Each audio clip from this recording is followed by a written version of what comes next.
Hello Technolovers, pada pertengahan Desember 2024, masyarakat khususnya di Makassar dan di sekitarnya dikejutkan dengan peredaran uang palsu yang semakin meresahkan. Bahkan Polres Goa, Sulawesi Selatan menyebutkan bahwa sindikat yang terlibat dalam pabrik dan peredaran uang palsu ini diperkirakan meraup keuntungan hingga miliaran rupiah. Dalam konferensi pers yang digelar pihak kepolisian, mereka mengungkapkan bahwa produksi uang palsu ini ternyata melibatkan sejumlah sivitas akademika di salah satu perguruan tinggi negeri di Sulawesi Selatan. Dalam video kali ini, saya akan mengungkapkan fakta-fakta mengejutkan terkait kasus pabrik uang palsu ini.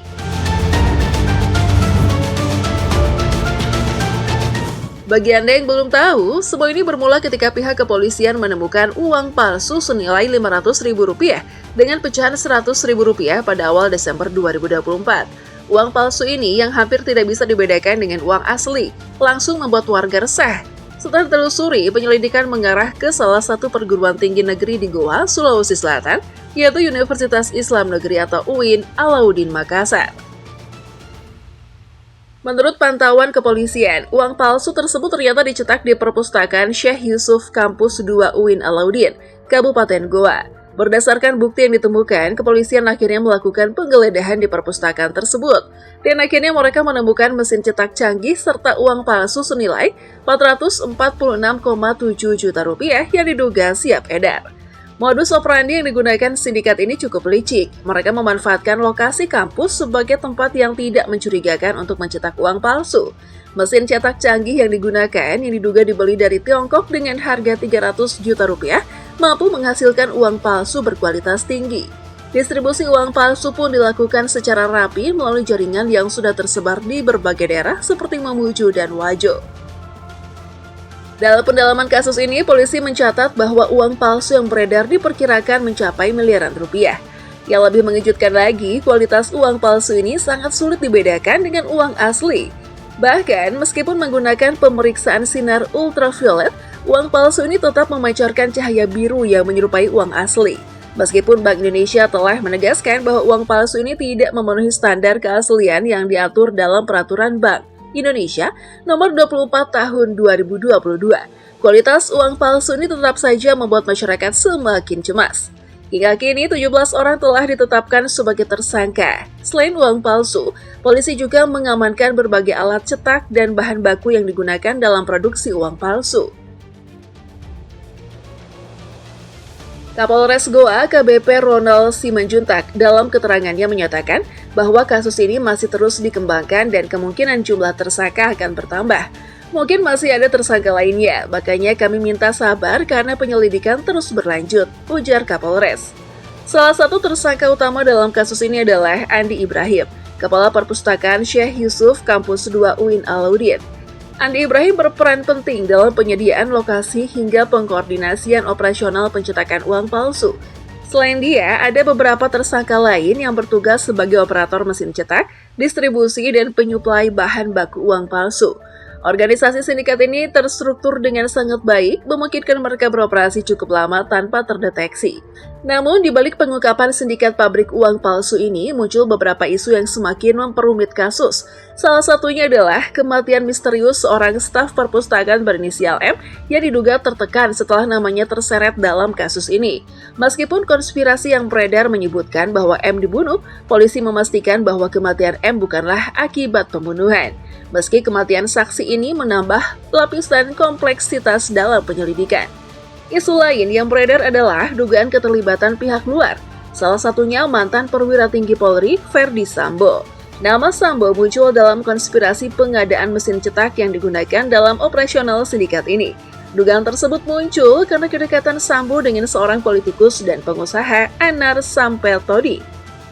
Meski hingga kini belum ada bukti konkret yang mengaitkan Sambo langsung dengan kasus ini, polisi mengungkapkan bahwa penyelidikan masih terus berlangsung. Dari hasil penggalian yang dilakukan polisi, terungkap bahwa motif utama dari sindikat ini adalah keuntungan finansial. Mereka melihat peluang besar dari tingginya kebutuhan uang tunai menjelang akhir tahun, dan bahkan uang palsu ini diduga akan digunakan sebagai dana politik dalam pemilihan kepala daerah. Kasus ini tak hanya mengejutkan masyarakat, tetapi juga membawa dampak besar bagi beberapa pihak. Dari sisi hukum, kasus ini terus bergulir. Sebanyak 17 tersangka yang telah ditetapkan kini menghadapi ancaman hukuman berdasarkan pasal 36 ayat 1 Undang-Undang Nomor 7 Tahun 2011 tentang mata uang yang bisa mengarah pada hukuman penjara hingga 15 tahun dan denda hingga 50 miliar rupiah. Kepolisian yang bekerja sama dengan Kejaksaan Tinggi Sulawesi Selatan memastikan bahwa seluruh pelaku akan diadili secara transparan. Di sisi lain, pihak UIN Alauddin Makassar memberikan respon tegas terhadap kasus ini. Dalam konferensi pers, Rektor UIN Alauddin Makassar, Hamdan Johannes, menyatakan kemarahannya atas tindakan para pelaku yang mencoreng nama baik kampus. Ia mengaku merasa marah, malu, dan terkejut mengetahui kampusnya menjadi tempat produksi uang palsu. Rektor menegaskan bahwa kampus tidak mendukung tindakan tersebut dan siap bekerja sama dengan pihak berwenang. Langkah pertama yang diambil kampus adalah membantu kepolisian mencari lokasi pabrik uang palsu yang ada di dalam kampus. Berkat kerjasama yang baik, mesin cetak uang palsu tersebut ditemukan dengan cepat. Tak hanya berdampak pada reputasi kampus, kasus uang palsu ini juga menambah keresahan di masyarakat. Untuk itu, Bank Indonesia ikut turun tangan untuk meredakan ketegangan ini. BI menegaskan bahwa kualitas uang palsu yang diproduksi sindikat ini sangat mengkhawatirkan karena hampir tidak bisa dibedakan dengan uang asli. Untuk menangani hal ini, BI kembali menggencarkan kampanye edukasi, kenali ciri uang asli. Dengan metode 3D, dilihat, diraba, diterawang. BI juga mengingatkan ciri khas uang asli seperti adanya tanda air, benang pengaman, dan tinta yang terasa timbul saat diraba.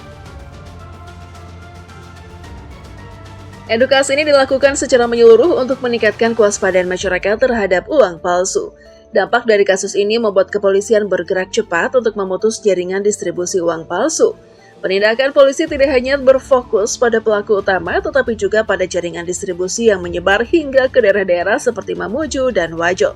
Kerjasama lintas sektor antara kampus, kepolisian, Bank Indonesia, dan kejaksaan menjadi kunci untuk menghentikan peredaran uang palsu ini. Pihak berwenang memastikan bahwa penyelidikan akan terus berlanjut, mengingat skala besar sindikat ini dengan proyeksi peredaran mencapai miliaran rupiah. Dengan kerjasama yang erat, diharapkan seluruh pelaku dapat dimintai pertanggungjawaban hukum. Kasus ini juga menjadi pembelajaran penting bagi institusi pendidikan lain untuk lebih ketat mengawasi fasilitas kampus dan aktivitas yang terjadi di dalamnya. Edukasi masyarakat pun tak kalah penting agar mereka lebih waspada terhadap uang palsu dan dampaknya terhadap perekonomian.